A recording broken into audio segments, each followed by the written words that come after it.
ხელმყოფებით კაჭრეთში, სიტყვის აკადემიის საზაფხულო ბანაკში ბავშვებთან ერთად. მათ ახლა აქვთ არდადეგები, ბევრი თავისუფალი დრო და მნიშვნელოვანია ეს დრო სწორად გამოიყენონ. მაგალითად დღეს ჩვენი აქტივობა იყო კრაფტი, იგივე ხელსაქმე. კრაფტი ძალიან ბევრ რამეს ამითხარებს მოზარდებში.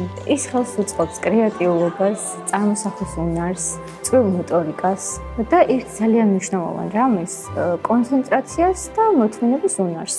მშობლებისთვის ეს კი ნიშნავს იმას, რომ ბავშვი თავისუფალ დროს სასარგებლო აქტივობით არის დაკავებული და მოწყვეტილია ტელეფონის ეკრანზე. და სწორედ ასეთ დროს ბავშვებს უვითარდებათ ემოციური ინტელექტი და ყველაზე მნიშვნელოვანი თვითგამოხატვის უნარი.